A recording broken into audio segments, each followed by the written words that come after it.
Emily had worked at the Willow Grove Lounge for almost 8 months, and in all that time, no one there ever guessed she carried a secret.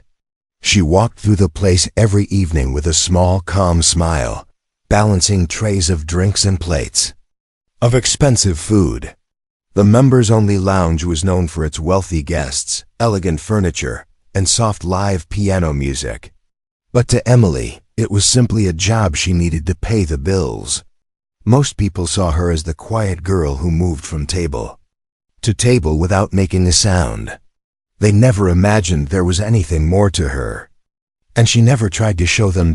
Every day before her shift, Emily would pause at the entrance of the lounge and glance toward the grand piano sitting on the small stage in the corner.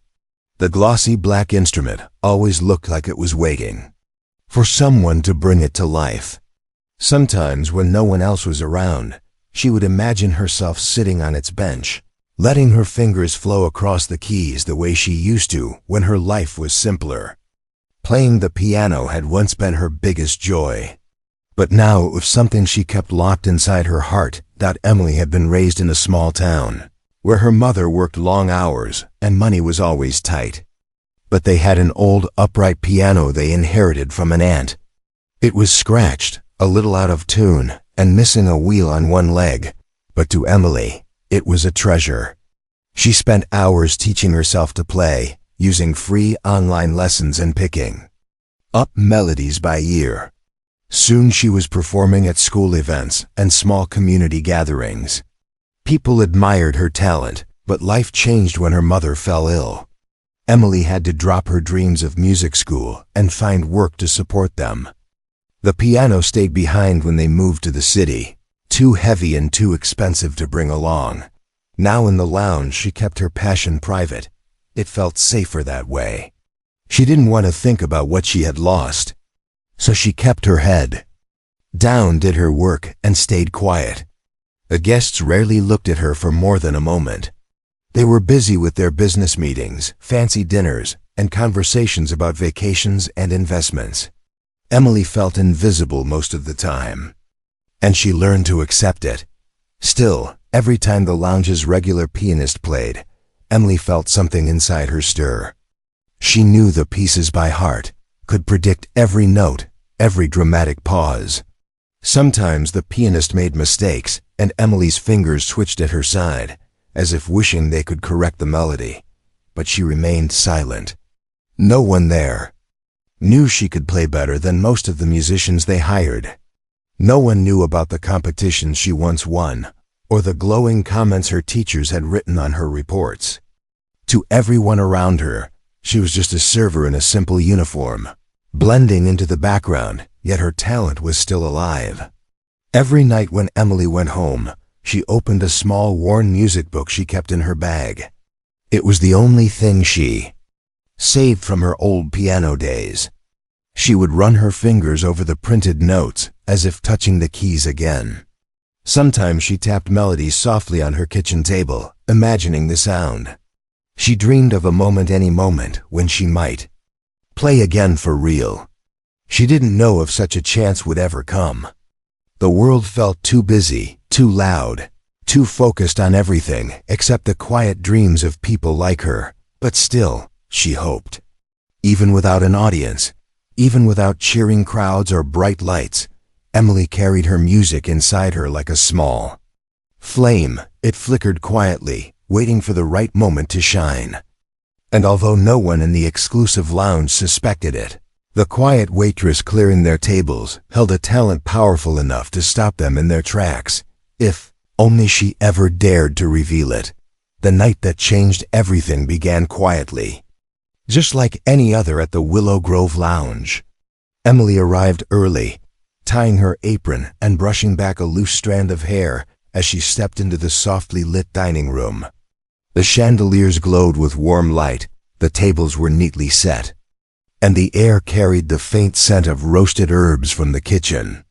Everything seemed normal until she noticed the uneasy movement near the small stage in the corner. The stage was empty. The glossy grand piano sat alone, but there were no sheet music stands, no warm-up sounds, and no sign of the lounge's regular Pianist Mr. Harrow. Usually he arrived early, practicing the same scales that irritated half the staff. Tonight, however, the piano bench was untouched. The silence around it felt strange. Emily continued her tasks, placing menus on the reserved tables, but she couldn't help glancing over her shoulder. Something was off. She sensed it like a light pressure in the air. A few minutes later, she heard raised voices from behind the bar. The manager, Mr. Collins, spoke in a frustrated whisper, though his tone carried enough tension to reach halfway across the room. "What do you mean he's not coming?" He snapped into his phone. "This is our busiest night of the month. We have members flying in from overseas tonight." Emily paused with a tray in her hands. She didn't mean to eavesdrop, but the stress in his voice made her stomach twist. She slowly placed the tray down and pretended to organize silverware, listening without intending to. "No replacement?" the manager hissed. "You're telling me every pianist in the city is booked tonight? That's impossible." She heard the thud of his fist hitting the bar, followed by a long, angry sigh. When he finally hung up, he rubbed his forehead and looked around as if searching for a miracle. Emily swallowed hard. She knew exactly what a missing pianist meant. The lounge was famous for its live music. Without it, guests would complain. Refunds would be demanded. Reputations would crumble, and someone would definitely get blamed. Within minutes, the staff felt the tension. Servers exchanged confused looks, bartenders spoke in hushed tones, and the kitchen staff peeked out to see what was happening. Emily overheard bits of worried conversation. "How are we supposed to run the night without music? They'll fire someone for this, watch. Mr. Collins is going to explode." By the time the first guests began arriving, the situation worsened. Men in tailored suits and women in shimmering dresses entered with curious expressions, glancing toward the silent stage. "Is there no pianist tonight?" One woman asked sharply. "I thought this place always had live music," another muttered. Emily's heart pounded. She hated seeing chaos, and she hated seeing people panic. But she hated something else even more, the feeling that she could help but probably never would. She had spent years hiding her talent, convincing herself that her world no longer had space for music. Yet as she carried glasses of sparkling water to a table, she felt her fingers twitch with the memory of chords. She heard melodies in her mind even now, rising like a quiet whisper. She glanced at the piano again. The stage lights reflected off its smooth surface, and for a split second, she imagined herself sitting there. The image startled her. It felt too bold, too unrealistic, yet strangely possible. While clearing the table, she overheard the manager again, this time nearly desperate. "We'll lose the whole night if we don't find someone," he muttered to the assistant manager. "We need a pianist, any pianist. Even a beginner is better than nothing." Emily felt her breath catch. Those words echoed in her mind, any pianist. She wasn't a beginner. She wasn't even average. She knew pieces the regular pianist couldn't dream of playing, but would anyone believe her? Her hands trembled slightly as she wiped down a table. She imagined walking up to Mr. Collins, telling him she could play, offering herself as the solution they needed. But then the fears rushed in. What if he laughed? What if the guests hated her performance? What if she made a fool of herself in front of the most important crowd the lounge ever hosted? Still, the silent piano kept calling her, as though it recognized her, as though it remembered her touch from a life she left behind. And that whisper inside her, the one she tried to silence for years, began to grow louder. Tonight, fate had cracked open a door she never expected, and deep down, Emily knew she was the only one who could step through it. Emily carried plates from table to table, but her mind was no longer in her work. It hovered restlessly around the silent piano like a moth drawn to a dim flame. Every time she passed the stage, her eyes drifted toward the glossy instrument, wondering if maybe, just maybe, tonight was meant to be different. But the thought was so frightening that she kept pushing it away. She had learned long ago that hope could hurt. Dreams could disappear overnight. Life didn't always reward the brave. Sometimes it punished them, yet courage has a strange way of whispering too. U.S. Even when fear shouts louder. As the lounge grew busier, the tension around the missing pianist deepened. Guests placed drink orders while complaining under their breath. The bartenders worked faster than usual, trying to distract the crowd. But nothing could hide the awkward silence where music should have been. The manager paced back and forth. Near the bar, checking his phone every minute, looking like he might burst into flames from stressed-out Emily, knew it was only a matter of time before someone asked her directly if she knew when the pianist would arrive. And what would she say? The truth? A polite excuse? She didn't know. While she was arranging cutlery at a newly seated table, two elderly members began debating. "This place is slipping," one man said, shaking his head. "No pianist? On a night like this? It's unacceptable," his wife agreed. "I expect better from a top-tier lounge." Their disappointment pierced Emily more than she expected. She felt responsible even though she wasn't, maybe because deep inside, she knew she could fix everything. She could bring the music back. But fear sat on her chest like a heavy weight, holding her in place.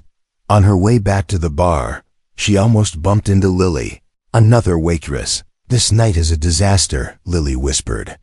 "If someone doesn't fix this soon, guests will start leaving." Emily nodded weakly, her throat tightening. She wanted to say something to admit she could play, but the words stayed locked inside her. Then came the moment she never saw coming.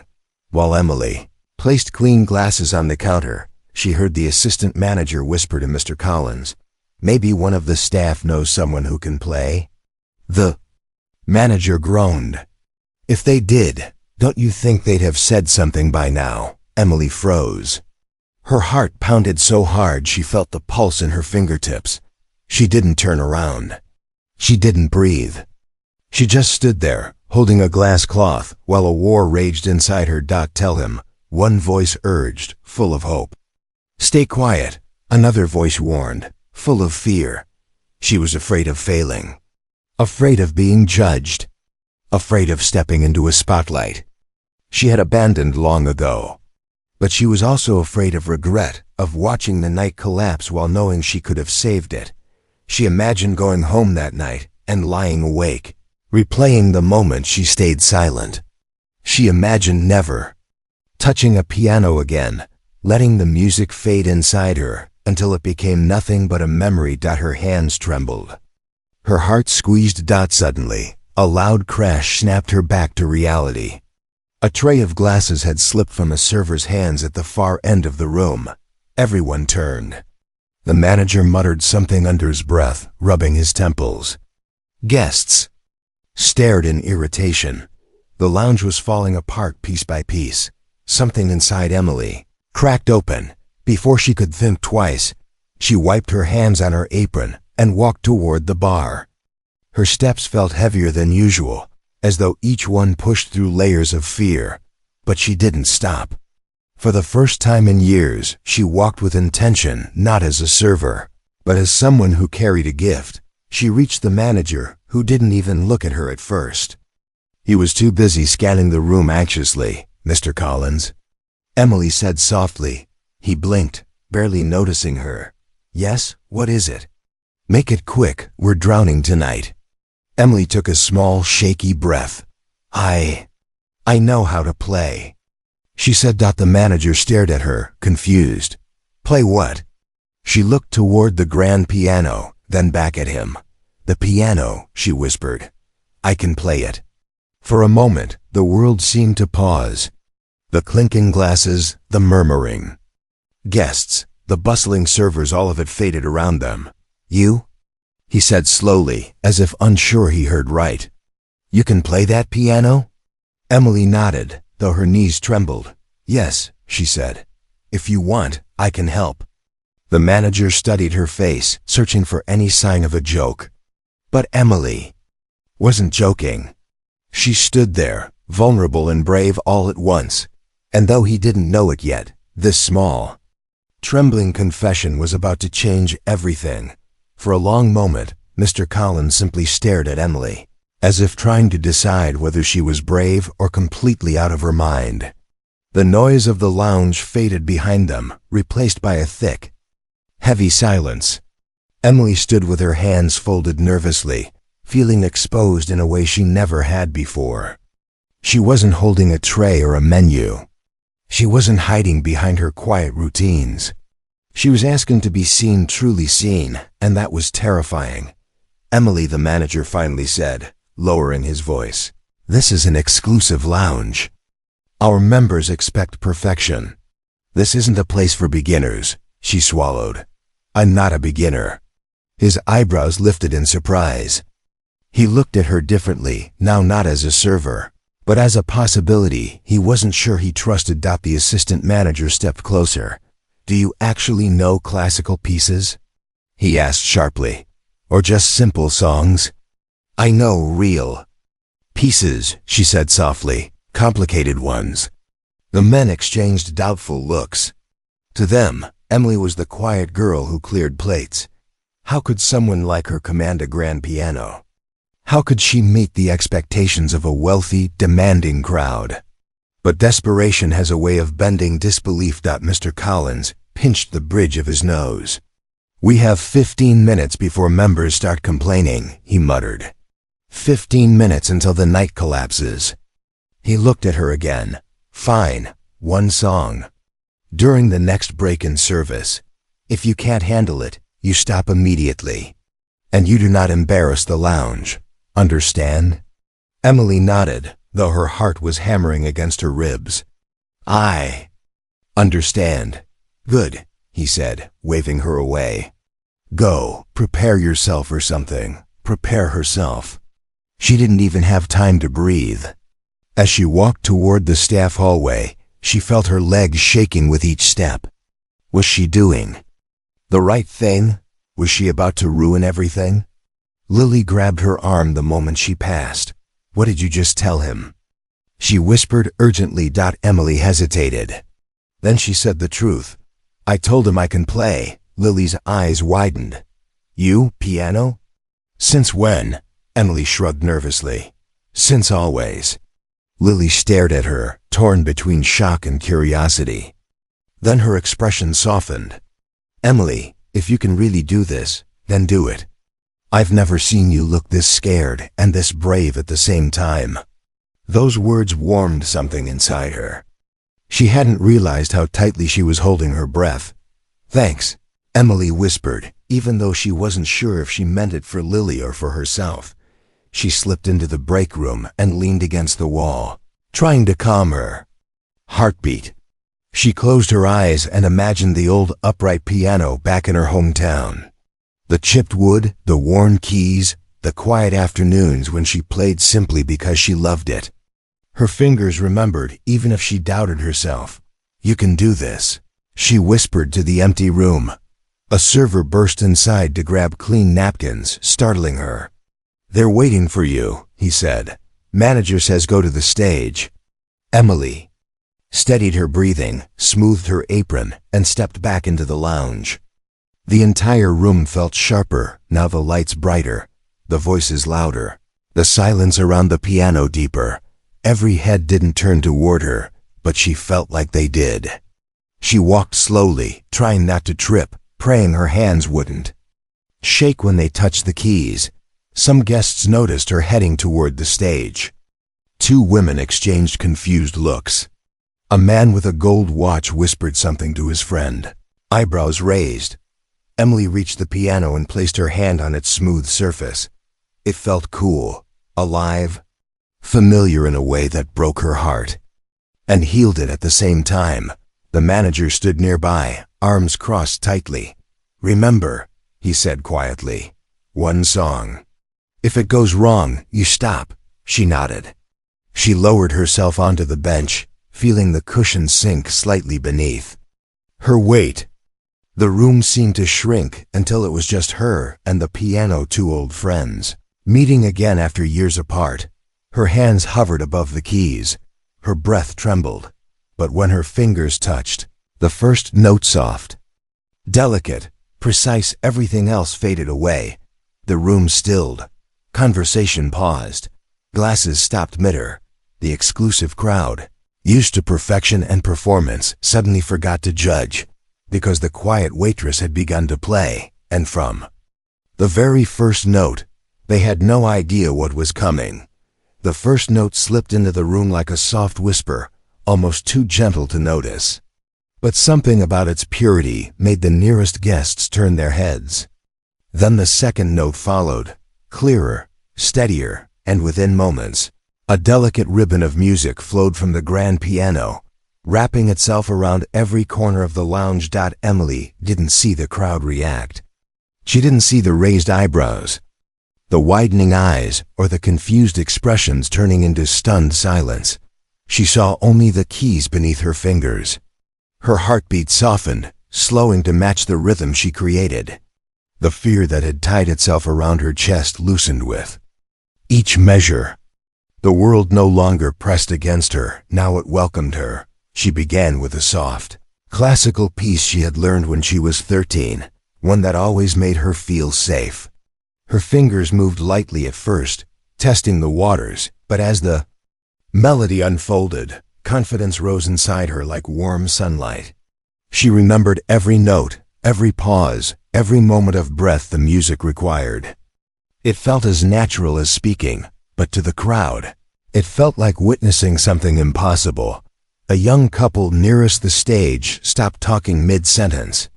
A businessman who had been angrily checking his watch forgot whatever he was waiting for. A group of older members, always the most demanding critics, leaned back in their seats with surprise flickering in their eyes. "Is that the waitress?" one whispered. "She's playing?" Another murmured. "But she's actually good," said a third. Too shocked to even whisper properly, Emily didn't hear them. All she felt was the piano coming alive under her touch. The keys responded like they remembered her just as deeply as she remembered them. She shifted into the next section of the piece, letting the melody swell and stretch into the room. A warm wave of sound rolled across the lounge, smoothing out the tension that had filled the air earlier. People forgot their irritation, their schedules, their complaints. They simply listened. Even the staff began drifting toward the edge of the room, drawn to the music like moths to a glow. Lily placed her tray on the counter without taking her eyes off Emily. A bartender wiped the glass slowly, forgetting to stop. The assistant manager stood frozen, mouth slightly open, but no one looked more stunned than Mr. Collins.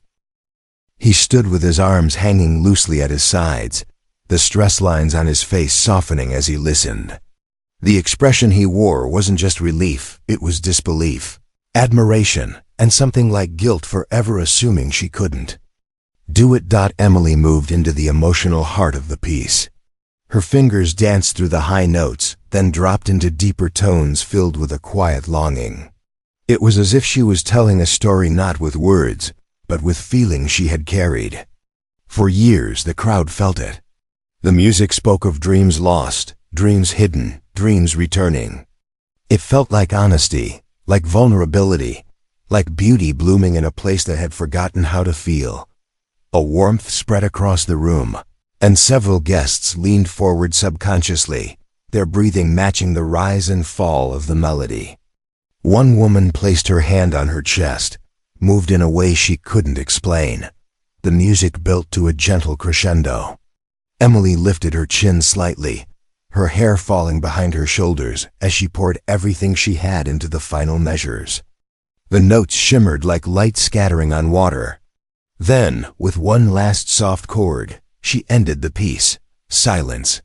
A deep, powerful silence, for 3 long seconds. No one moved, not even Emily.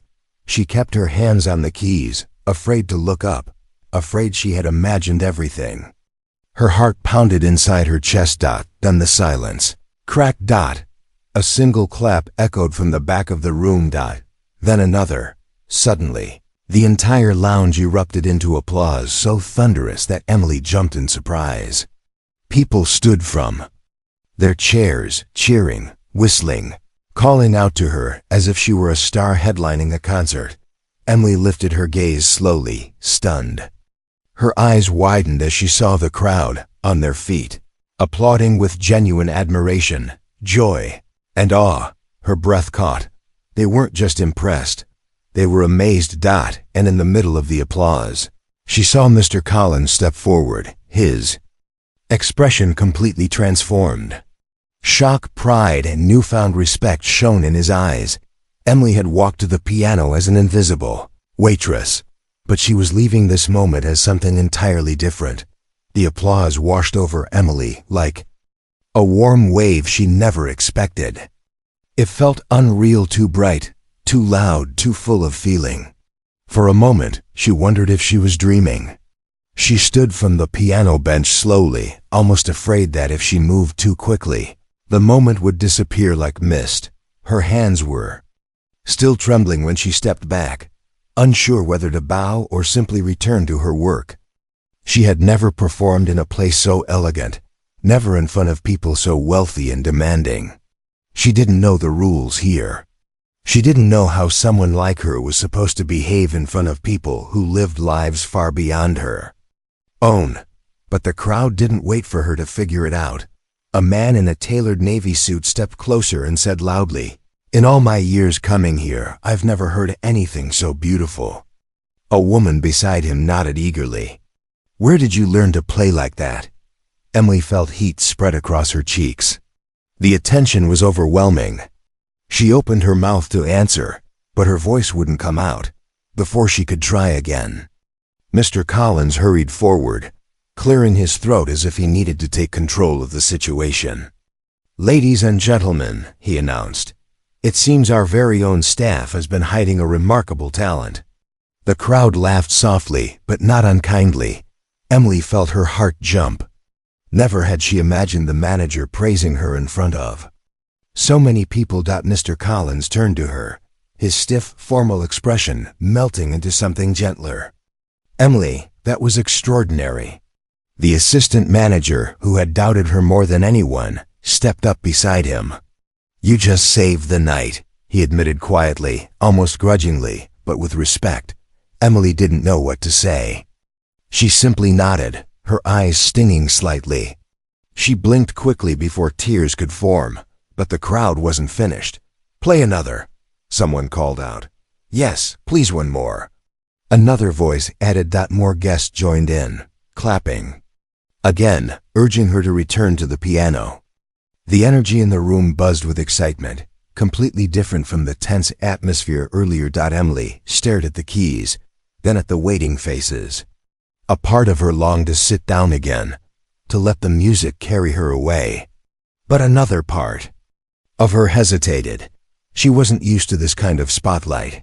She wasn't used to people expecting anything from her except refilled glasses and cleared plates. I don't know if I should," she said softly, glancing at Mr. Collins. The manager looked at the crowd, then back at her. His decision was obvious in his expression.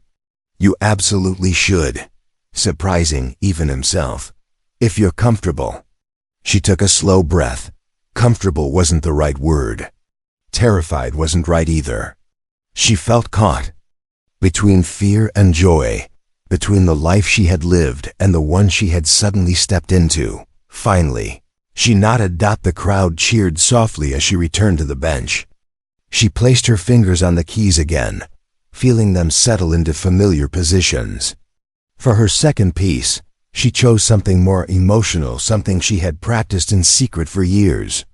A piece that always reminded her of her mother, of sacrifice, of hope, of everything she fought for. The first notes floated through the lounge, and the room silenced instantly. This melody was richer, fuller, more vulnerable. It rose and fell like a confession whispered in the dark. Guests leaned closer, drawn into the story her fingers told. By the time she reached the final notes, several people had tears in their eyes. Even the bar staff stood still, holding their breath. When she finished, The applause came again, quieter this time, not because they were less impressed, but because they were deeply moved. It was the kind of applause a performer receives when she touches not just ears, but hearts. Emily stood, breathless.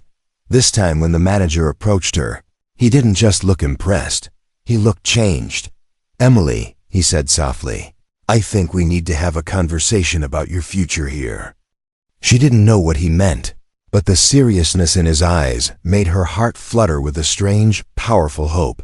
For the first time in years, Emily felt the weight of her old dreams shifting, not fading, not disappearing, but rising slowly, steadily, like music returning after a long silence. The lounge began to settle after the applause faded, but the energy in the room did not disappear. It hummed quietly, like the soft afterglow of a storm.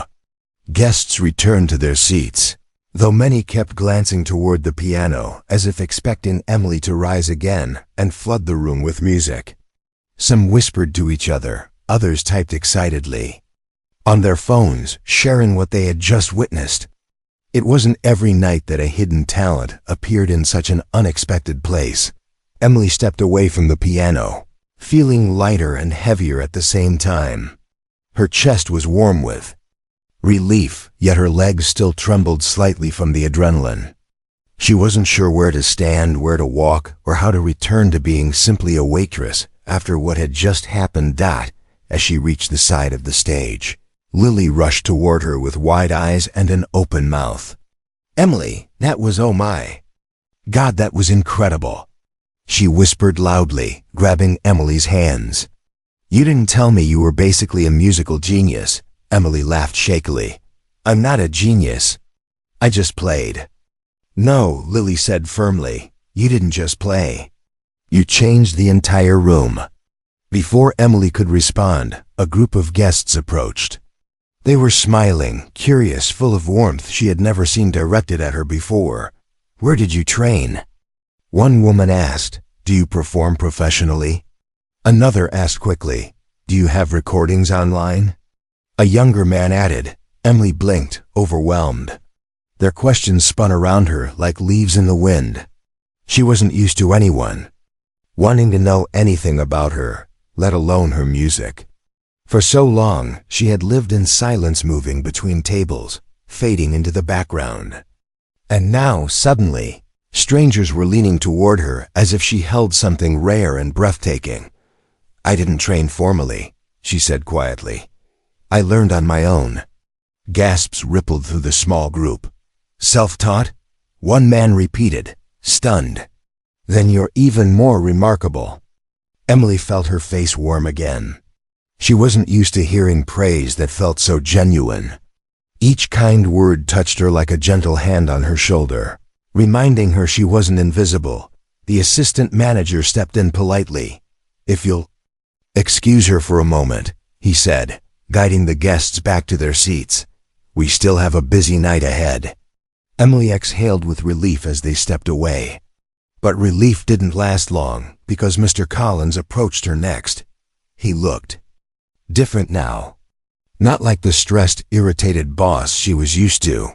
His posture was relaxed, his expression soft, almost thoughtful. He studied her for a few seconds before speaking. "Emily," he said, his voice unusually calm, "walk with me for a moment."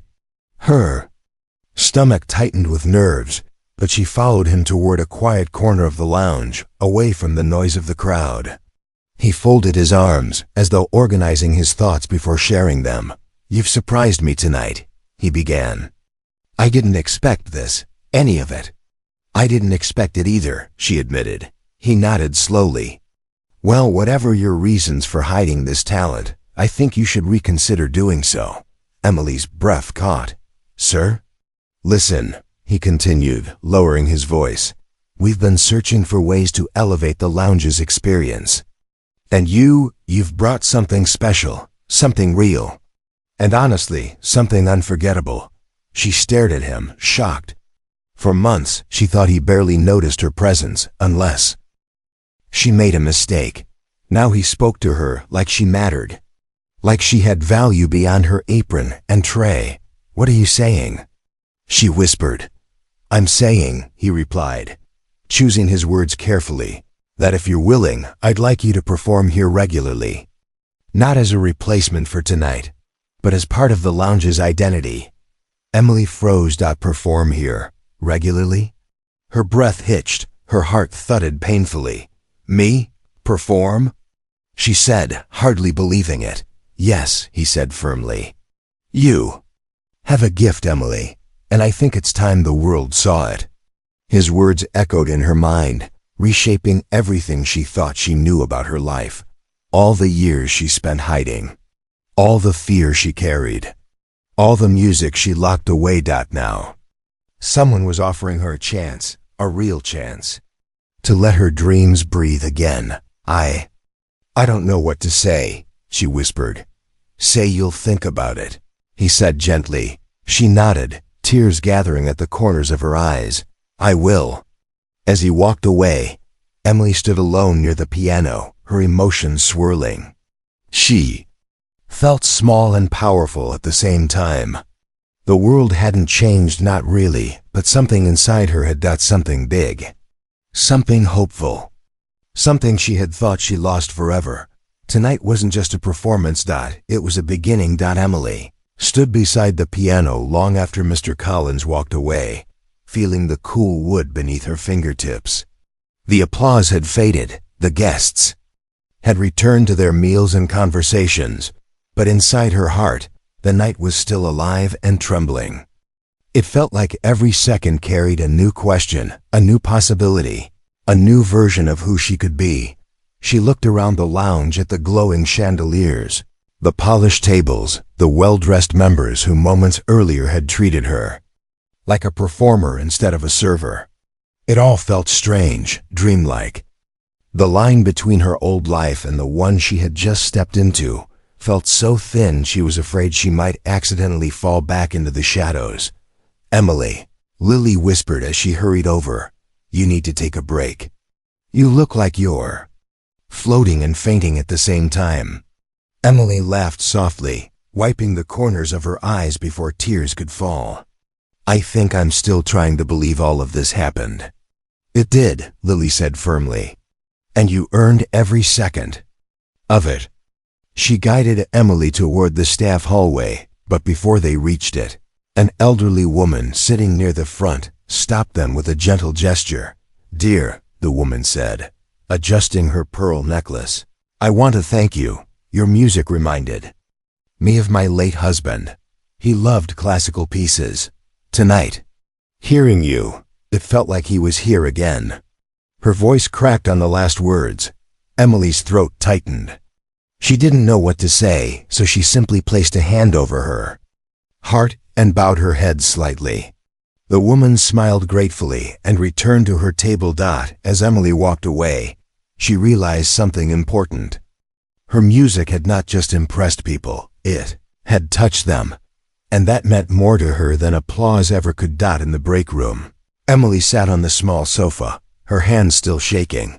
It wasn't just from nerves. It was from the realization that she had spent years hiding a part of herself that was meant to shine. She had convinced herself she didn't deserve big dreams, but tonight proved something she never dared to believe. Maybe she did. As she sat quietly, thinking, the door opened again. Mr. Collins entered, but this time he wasn't pacing or frowning. He approached her with a gentleness she had never seen from him. "I've spoken with the owners," he said simply. "They were here tonight. They saw everything." Emily felt her pulse jump. "They want to offer you something," he continued. "A position as our official lounge pianist. Part-time to start, if that feels safer for you. You can still work shifts until you're comfortable transitioning, but they want you playing here on schedule, not as a backup, not as a surprise, as a feature." Emily stared at him, stunned. "You're serious?" "Very," he said with a rare smile. "This place has never reacted to a performer the way they reacted to you. You brought something special tonight, something we didn't even know we were missing. And we would be foolish to let that slip away." Her breath trembled. She didn't know whether to cry or laugh or ask if this was all part of some long, complicated dream. Take time to think, he repeated kindly. But personally, I hope you say yes. When he left, Emily leaned back, closing her eyes. A slow, warm tear rolled down her cheek, not from sadness, but from a feeling she hadn't tasted in years. Belief, not someone else's belief in her. Her belief in herself. After her shift ended, she walked home under the soft glow of streetlights, the night air cool against her skin. Her steps felt lighter than usual. The city, normally overwhelming and cold, seemed welcoming now, full of opportunities she had never seen before. When she reached her small apartment, she placed her apron on the table and pulled out the old music book she kept tucked in her bag. She sat on her couch, running her fingers over the worn pages. For the first time in a long time, she didn't feel like she was remembering someone she used to be. She felt like she was becoming who she was meant to be. She wiped her tears, opened the book, and whispered to herself, "Tomorrow, I'll say yes." And in that small, quiet room, with no audience and no applause, Emily smiled, a true, hopeful smile. Her journey had begun in silence. Her dreams had been buried in fear. But tonight the world heard her. And now, there was no turning back. Emily was ready to step into the life she thought she lost. The music inside her was no longer hidden. It was finally free.